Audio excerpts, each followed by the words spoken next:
of chance not going back to Godhead. Ah, see. And when you stay brahmachari,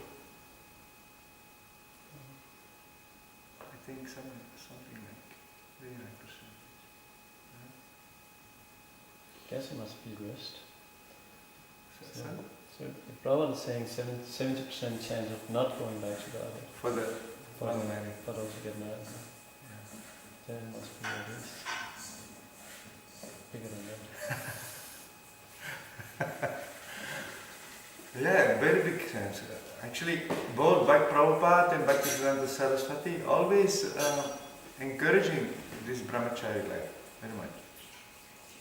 You know, they never liked when brahmachari wanted to be taken away or family life, even when they were struggling sometimes, you know, because it's so good. Because in Kali Yuga,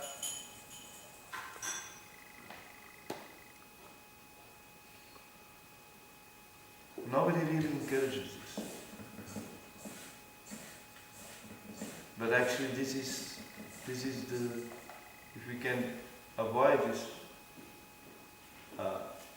sex life, you can avoid so much trouble. Right? Yes.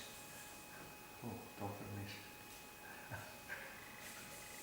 Of course, Prabhupada said Grihastha is Grihastha Brahmachari. Right? That point is very important to read it. And then it's nicely explained also, brahmacharya means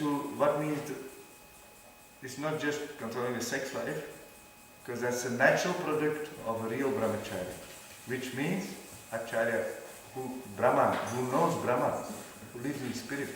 Huh?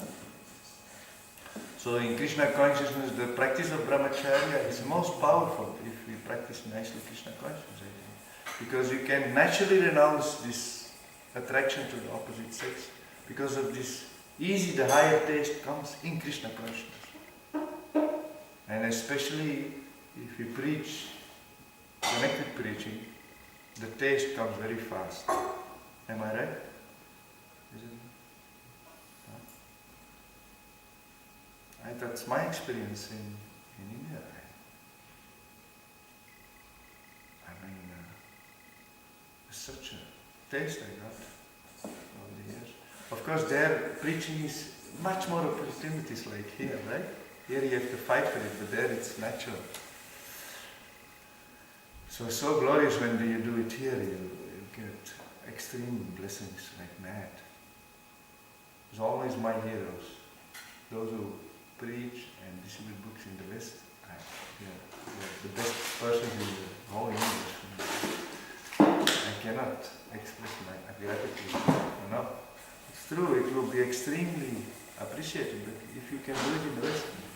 But what I want to say, in India, the opportunity to share Krishna consciousness is much more. And then you get, one way or another, you get fast this higher taste. It's, I don't know. It's such a nectar when you real the flow of sharing Krishna consciousness. So it's so important to make all types of programs always where we can just meet people and transplant this seed of desire to serve Krishna to others in whatever way you do it. If you, one way or other, give that impression to that person why he feels encouraged to step forward in the practice of Krishna consciousness, there is the taste.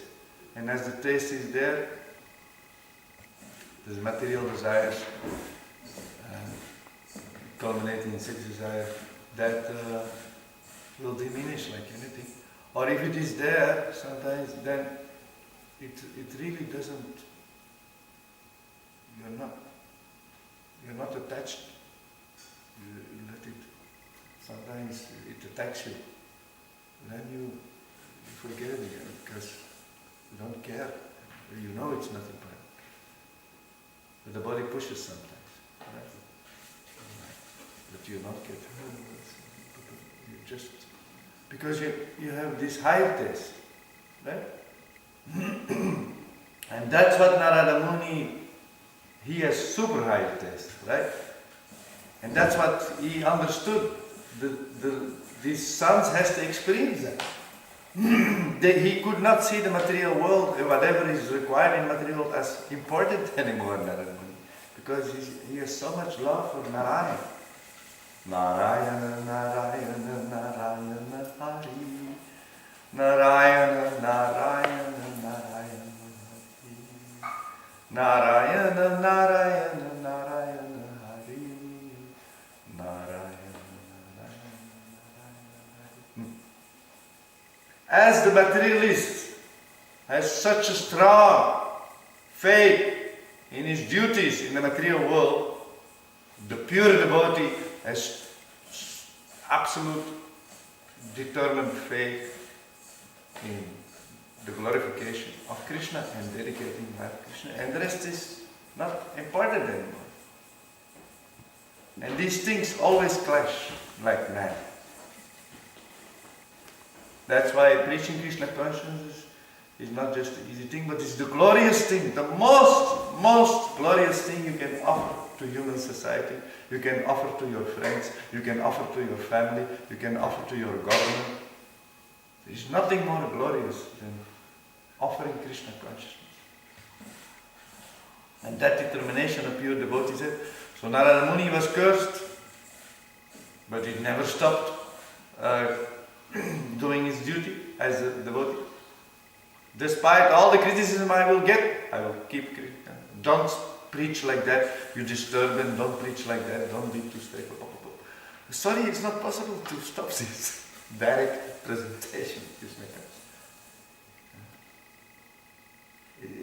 It's where the heart flows from, the mouth runs over. How you can control all this? Whatever way a devotee with his genuine love for Krishna, he expresses Krishna consciousness, Krishna likes this, and it will have super effect in society. Whether it is socially acceptable, politically correct or not, we don't care. We have to throw out the message of Krishna consciousness. And personally, I think we can work much more. I think always again and again that these pamphlets, small pamphlets, the smaller the messages is, and then pamphlets in huge quantities, it can be enormous effect. And then every month we have a different topic and we put contact address in them. And somebody will sponsor these pamphlets and simultaneously with the book distribution. It will be brilliant.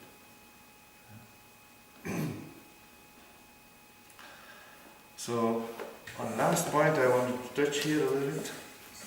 This is from the Putana's article that Daksha had a certain reaction on the preaching of Narada Muni to influence important sons. They were not ordinary sons, they were leaders of society, trained not only in brahmacharya, but in pure Krishna consciousness, and that goes well together.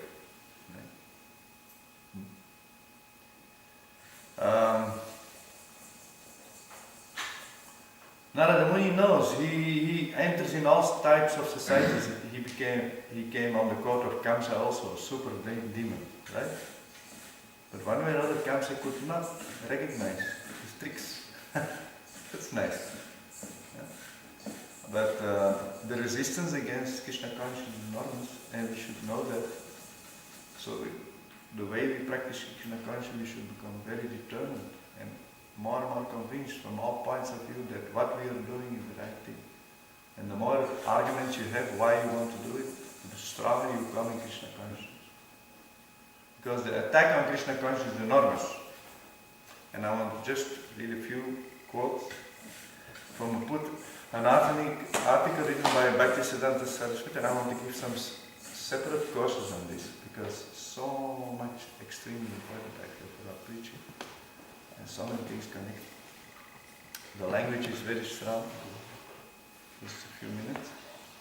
King Kamsa is a typical aggressive empiricist, even on the lookout for the appearance of the truth, Krishna consciousness, in order to suppress him before he has time to develop.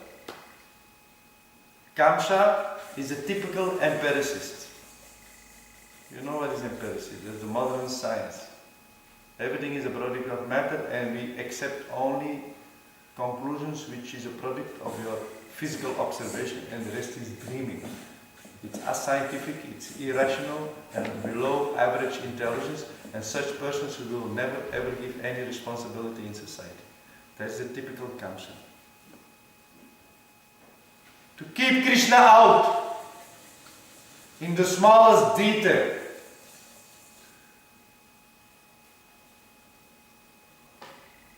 This is not an exaggeration of the essence of the empiricist position.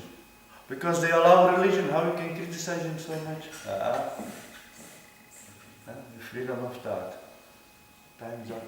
Now I get really in the wrong next. So more for Sharon is okay. For Sharon, and I will give separate questions.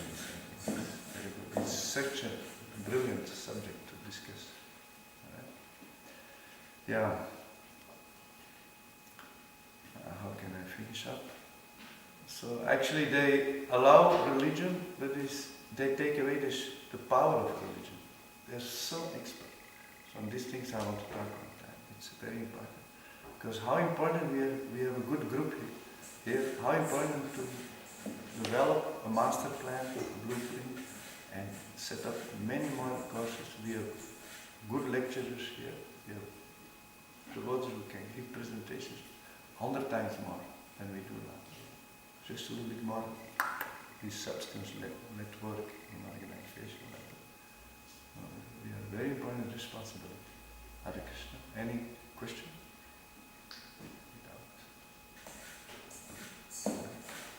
I wonder. I take questions for Sharon and Yeah, okay. I wonder a text prayer. What is that in Danish? Which one? A text prayer. We answered after the call. Yeah. Not prayer, prayer.